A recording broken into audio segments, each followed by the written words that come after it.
안녕하세요. 김명석입니다. 제가 올해로 100살을 훌쩍 넘겼습니다. 사람들은 가끔 저에게 묻곤 합니다. 교수님, 그 긴 세월을 살아보니 인생에서 가장 중요한 것이 무엇입니까? 혹은 노년의 복을 받는 비결이 따로 있습니까? 하고 말입니다. 그러면 저는 가만히 웃으며 제 손을 내려다봅니다.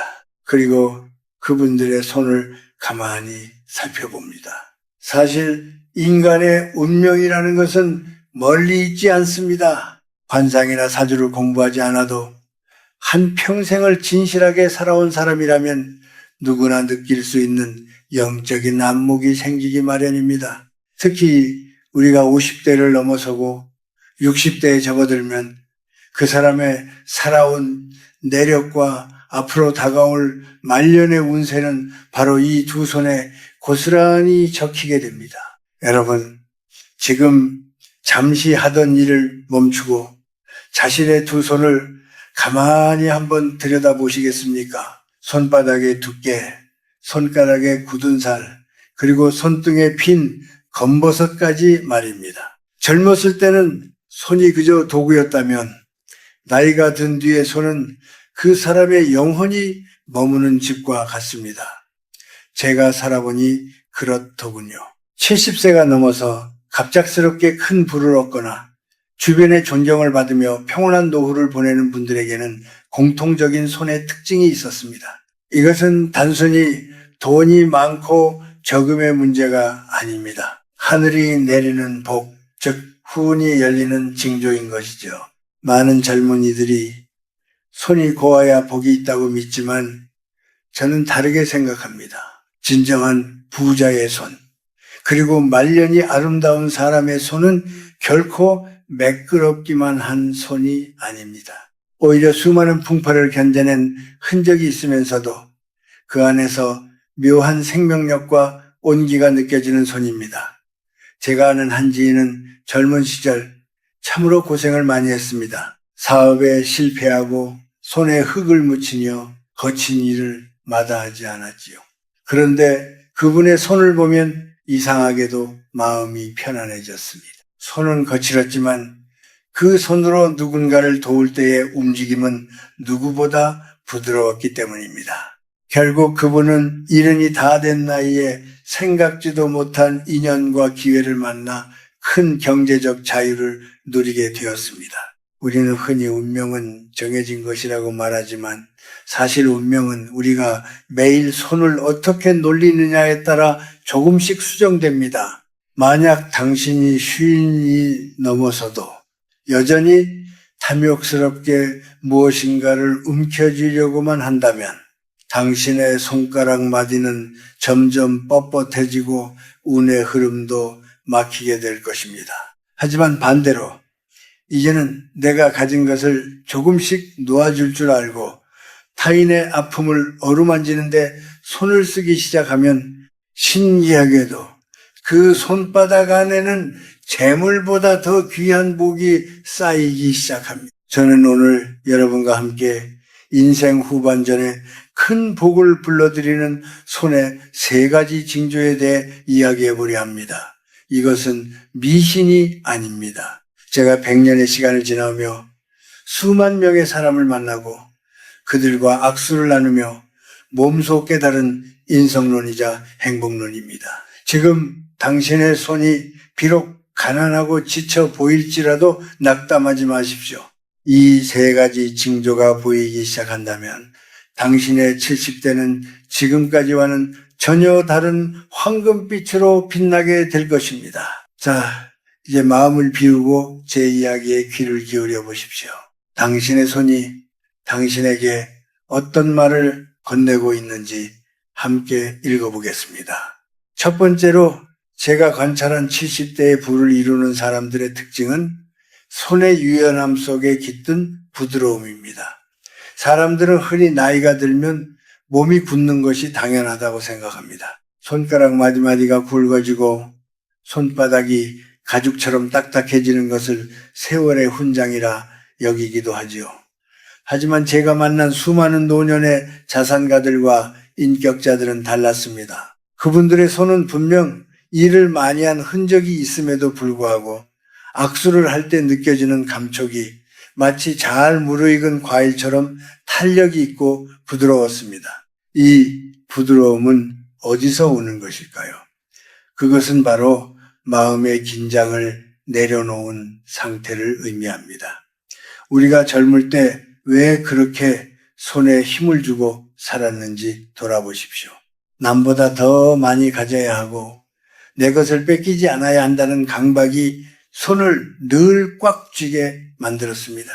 주먹을 꽉 쥐고 있으면 그 안에는 아무것도 들어올 수 없습니다. 그런데 50대를 지나며 인생의 덧없음을 깨닫고 마음을 비우기 시작한 사람들은 손에 힘을 뺍니다.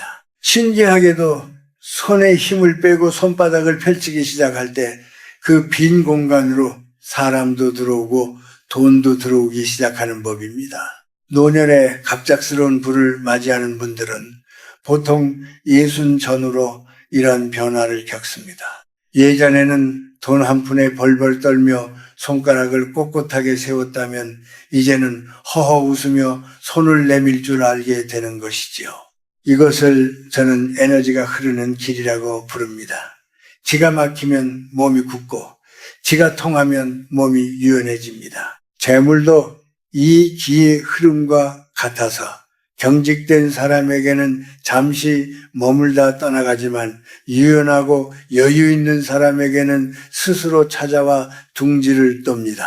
주변을 한번 살펴보십시오. 70이 넘어서도 부유하고 평안한 이들은 대화할 때 손동작부터가 여유롭습니다. 손을 과하게 휘두르거나 무엇인가를 가리키며 삿대질을 하지 않습니다. 그저 무릎 위에 가만히 손을 올려두거나 상대방의 손을 따뜻하게 감싸줍니다. 그 부드러운 손길이 사람을 모으고 그 모인 사람들이 결국 기회를 가져다 주는 것입니다. 제가 대학에서 가르쳤던 제자들 중에도 나중에 크게 성공한 이들을 보면 젊어서부터 손이 유연하고 베푸는 손길이 자연스러웠던 친구들이 많았습니다. 반대로 평생을 인색하게 살고 남을 시기하며 살아온 사람들의 손은 이른이 가까워질수록 갈고리처럼 굽어버립니다. 무엇인가를 낚아채려는 모양새를 하고 있지요. 그런 손에는 복이 깃들 자리가 없습니다. 만약 지금 여러분의 손가락 마디가 뻣뻣하고 손바닥이 차갑게 굳어 있다면 잠시 일손을 놓고 손을 부드럽게 마사지해 보십시오. 그리고 마음속으로 외쳐보십시오. 이제는 내가 지고 있던 고집과 욕심을 조금 놓아주겠노라고 말입니다. 손이 부드러워진다는 것은 곧 삶의 태도가 유연해졌다는 증거입니다. 세상 이치가 그렇습니다. 딱딱한 나무는 태풍에 꺾이지만 부드러운 풀은 바람을 타고 살아남습니다. 재물운도 이와 같습니다. 당신의 손이 부드러워질 때 비로소 당신의 인생 후반전에 예비된 큰 재물이 그 부드러운 손바닥 위로 안착하게 될 것입니다. 이것이 제가 100년을 살며 지켜본 보이지 않는 운명의 법칙 중 첫 번째입니다. 여러분의 손은 지금 부드럽습니까? 아니면 무언가를 잡으려 굳어 있습니까? 다음으로 제가 말씀드리고 싶은 것은 손의 청결함과 그 안에 깃든 자기 통제력에 관한 이야기입니다. 두 번째 징조는 손의 깨끗함과 그 뒤에 숨겨진 자기 통제력에 관한 이야기입니다. 여기서 제가 말하는 깨끗함이란 단순히 비누로 손을 씻어 먼지가 없다는 뜻이 아닙니다. 그것은 손끝과 손톱 그리고 손등의 피부에서 느껴지는 정갈한 기운을 의미합니다. 제가 오랜 세월 수많은 사람들을 만나며 관찰해 보니 70대에 이르러 경제적으로나 정신적으로 풍요를 누리는 분들은 예외 없이 자신의 손을 아주 귀하게 대접하고 있었습니다. 우리는 흔히 나이가 들면 꿈에서 무엇 하느냐고 말하곤 합니다. 검버섯이 피면 피는 대로, 손톱이 갈라지면 갈라지는 대로 방치하기 쉽지요. 하지만 노년의 부는 바로 그 사소한 지점에서 결정됩니다. 손은 그 사람의 일상을 보여주는 거울입니다. 손톱 밑이 지저분하거나 손등이 거칠게 터져 있는데도 돌보지 않는다는 것은 현재 자신의 삶을 방치하고 있다는 증거이기도 합니다. 운이라는 것은 스스로를 귀하게 여기는 사람에게 먼저 찾아가는 법입니다. 자신을 아끼는 마음은 손끝에서부터 시작됩니다. 손톱을 정갈하게 깎고 거친 손등에 기름을 발라 정성껏 문지르는 행위는 단순히 외모를 가꾸는 것이 아닙니다. 그것은 내 몸과 영혼에 보내는 존중의 메시지입니다. 나는 아직 현역이며 나는 여전히 세상의 복을 담을 준비가 되어 있다는 선언과도 같습니다. 제가 아는 한 경영자는 80이 넘은 나이에도 항상 손이 맑고 깨끗했습니다. 그분은 매일 아침 세수를 하고 나서 가장 먼저 자신의 손을 살피며 고맙다고 인사를 건넸다고 합니다. 이 손이 나를 먹여 살렸고 이 손이 내 자식들을 키웠으니 어찌 함부로 대하겠느냐는 것이었지요. 그분의 기업이 대를 이어 번창한 것은 어쩌면 당연한 결과였는지도 모릅니다. 또한 손의 깨끗함은 절제와도 연결됩니다. 말년에 고난을 겪는 분들을 보면 대개 손놀림이 부산스럽고 정돈되지 않은 경우가 많습니다. 음식을 먹을 때나 물건을 다룰 때 손끝이 정교하지 못하고 흘리거나 떨어뜨리는 일이 잦아집니다. 그것은 마음의 중심이 흔들리고 있다는 신호입니다. 반면 후운이 열리는 분들은 손을 쓰는 모양새가 아주 단정합니다. 차 한 잔을 마셔도 잔을 잡는 손길에 기품이 있고 책장을 넘기는 손가락 하나에도 정성이 깃들어 있습니다. 이러한 정갈함이 모여 그 사람의 격을 만들고 그 격이 곧 재물과 사람을 끌어당기는 자석이 되는 것입니다. 70대에 예상치 못한 부를 얻게 될 사람들은 50대와 60대에 이미 손을 정돈하기 시작합니다. 불필요한 장신구로 손을 과시하기보다는 손 자체에서 뿜어져 나오는 맑은 기운을 유지하려 노력합니다. 여러분도 한번 실천해 보십시오. 돈이 들지 않는 가장 쉬운 개운법입니다. 매일 저녁 잠들기 전 자신의 두 손을 정성스럽게 씻고 따뜻한 온기로 감싸주며 말을 걸어보십시오. 손아, 오늘도 수고 많았다. 너를 통해 들어올 복을 내가 기쁘게 맞이하겠다 하고 말입니다. 이런 작은 습관이 쌓이면 손바닥의 색택이 맑아지고 지저분하던 손등의 기운이 화사해집니다. 동양의 오랜 지혜에서도 손바닥에 붉은 빛이 돌고 윤기가 흐르면 재물이 들어올 징조라고 했습니다. 그것은 혈액순환이 잘 된다는 뜻이기도 하지만 영적으로는 생명 에너지가 손끝까지 충만하게 전달되고 있다는 증거입니다. 당신의 손이 정갈해질 때 세상은 당신을 대접하기 시작할 것입니다. 스스로를 방치하는 자에게는 누구도 귀한 것을 맡기지 않습니다.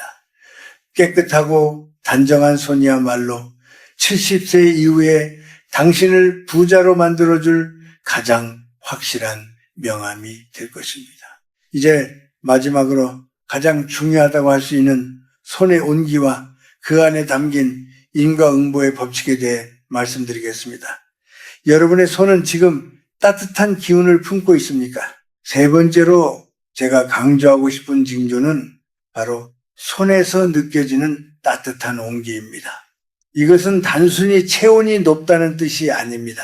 사람과 사람이 손을 맞잡았을 때 상대방의 마음까지 포근하게 감싸 안는 듯한 영적인 에너지, 즉 자애로움이 깃든 온기를 말합니다. 제가 평생을 교육자로 살며 수많은 사람들을 만났지만 말년이 풍요롭고 자식복이 많은 분들의 손은 언제나 아랫목처럼 따스했습니다. 우리 인생에서 70대 이후에 부는 혼자서 만드는 것이 아닙니다. 그것은 하늘이 내리고 주위 사람들이 밀어주는 것입니다. 그런데 사람을 불러 모으는 힘은 머리의 지식이나 입의 화술이 아니라 바로 손끝의 온정에서 나옵니다. 여러분, 누군가 고통받고 있을 때 그저 어깨를 가만히 짚어주거나 손을 잡아주었던 기억이 있으십니까? 그때 전해지는 온기는 100마디 말보다 강한 치유의 힘을 가집니다. 이렇게 평소에 손을 통해 따뜻한 업을 쌓은 사람들은 자신이 정작 힘든 노년에 처했을 때 생각지도 못한 곳에서 도움의 손길을 받게 됩니다. 그것이 바로 인과응보의 법칙이며 보이지 않는 통장에 적립된 복의 이자가 지급되는 방식입니다. 반대로 돈은 많을지 몰라도 손이 얼음장처럼 차가운 이들이 있습니다. 그런 분들과 악수를 하면 손끝이 날카롭고 서늘한 기운이 느껴집니다. 대개 평생을 남을 시기하거나 계산적으로만 사람을 대하며 살다 보면 기혈이 수축하여 손이 차갑게 굳어버립니다. 이런 손은 재물을 움켜쥘 수는 있을지 몰라도 사람의 마음을 얻지는 못합니다. 결국 70대라는 인생의 황혼기에 이르러 주변에 아무도 남지 않는 고립된 부자가 되고 맙니다. 참으로 쓸쓸한 일이 아닐 수 없습니다. 저는 그것을 진정한 부라고 부르지 않습니다. 진정한 후는 나를 돕고 싶어하는 사람들이 내 주변에 가득할 때 비로소 완성됩니다. 제가 아는 한 할머니는 평생 넉넉하지 않은 살림에도 불구하고 동네 아이들의 손을 잡아주고 이웃들의 지친 손을 보듬어주며 사셨습니다. 그런데 70이 넘으면서 그간 베풀었던 온기가 기적 같은 복으로 돌아오더군요. 그 할머니의 따뜻함을 잊지 않은 이들이 찾아와 기회를 만들어주고 자식들이 예기치 못한 성공을 거두어 어머니를 극진히 모시기 시작한 것입니다. 그분의 손은 비록 주름지고 투박했지만 그 안에 담긴 온기가 운명을 바꾼 것이죠. 50대와 60대를 지나는 여러분, 지금이라도 당신의 손에 온기를 불어 넣으십시오. 손을 따뜻하게 유지하는 가장 좋은 방법은 남을 위해 손을 쓰는 것입니다. 누군가를 위해 정성껏 음식을 차리고 넘어진 이를 일으켜 세우며 편지를 써서 마음을 전하십시오. 손은 우리 몸에서 뇌와 가장 밀접하게 연결된 기관입니다. 당신이 선한 마음으로 손을 움직일 때 뇌는 행복 호르몬을 내보내고 손바닥의 혈색을 밝게 만듭니다. 이렇게 따뜻해진 손은 복을 끌어당기는 자석이 됩니다. 70세의 갑작스러운 재물운이 찾아오는 징조는 이렇게 사소한 변화에서 시작됩니다. 어느 날 문득 내 손이 예전보다 따스해졌다고 느껴진다면, 그리고 누군가의 손을 잡아주는 것이 자연스러워졌다면 당신의 말년 운세는 이미 대길의 길로 들어선 것입니다. 돈은 차가운 금속과 같아서 그것을 녹여 내 것으로 만들려면 주인의 뜨거운 온기가 필요합니다. 당신의 손이 품은 그 온기가 인생의 겨울을 녹이고 따스한 봄날 같은 노후를 가져다 줄 것입니다. 이제 마지막으로 이 모든 징조를 어떻게 하나로 모아 평안한 삶으로 귀결시킬지 그 마무리에 대해 이야기하겠습니다.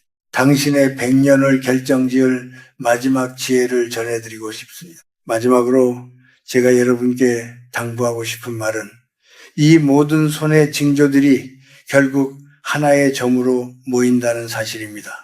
그것은 바로 안심, 즉 마음의 평안입니다. 제가 100년이라는 시간을 살며 수많은 우여곡절을 겪고 깨달은 것은 70대 이후의 풍요로움은 쟁취하는 것이 아니라 스며드는 것이라는 점입니다.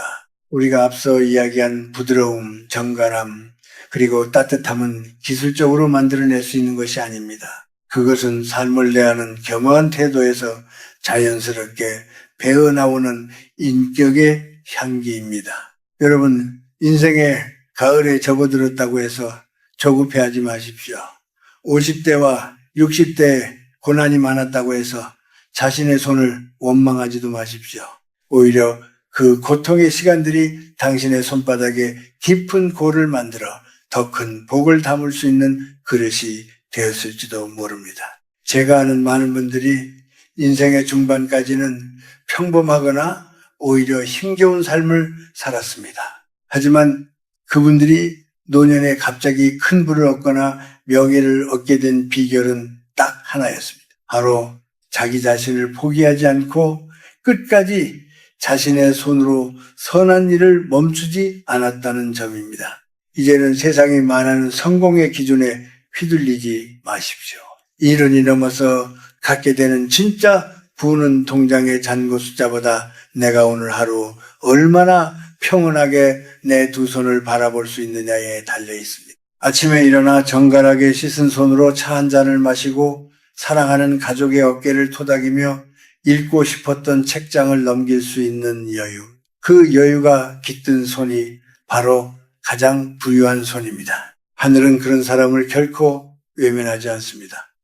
예기치 못한 재물은 바로 그런 맑은 그릇에 담기기 위해 찾아오는 법입니다. 저는 지금도 매일 글을 씁니다. 손마디가 예전처럼 민첩하지는 않지만 펜을 쥔 손끝에 정성을 담으려 노력합니다. 그러면 신기하게도 내일이 기대되고 살아있음에 감사하게 됩니다. 여러분의 손도 마찬가지입니다. 무언가를 움켜쥐려고만 했던 그 힘을 조금만 빼고 손바닥을 하늘로 향해 보십시오. 지척을 그리고 그 위에 내려앉는 햇살의 온기를 느껴보십시오. 당신이 스스로를 귀하게 여기고 타인을 따뜻하게 대하는 순간 당신의 손금은 서서히 바뀌기 시작할 것입니다. 불운의 선은 흐려지고 행운과 장수의 선이 선명해지는 기적을 경험하게 될 것입니다. 70대에 맞이할 당신의 풍요는 이미 당신의 손안에 준비되어 있습니다. 다만 당신이 그것을 믿고 정갈하게 닦아내기를 기다리고 있을 뿐입니다. 늙음은 낡아가는 것이 아니라 익어가는 것입니다. 당신의 두 손이 세상에서 가장 아름다운 열매를 맺는 도구가 되기를 진심으로 바랍니다. 평생을 성실하게 살아온 당신의 손은 충분히 그럴 자격이 있습니다. 오늘 제 이야기가 당신의 지친 마음을 어루만지는 작은 위로가 되었기를 바랍니다. 이제 편안한 마음으로 당신의 손을 다시 한번 내려다 보십시오. 그 손이 말해주는 희망의 메시지를 믿으십시오. 당신의 남은 생은 분명 지금까지보다 더 빛나고 따뜻할 것입니다. 저는 100세를 넘긴 노교수로서 당신의 그 귀한 손이 일궈낼 아름다운 후반전을 멀리서나마 진심으로 응원하겠습니다. 평안하십시오. 감사합니다.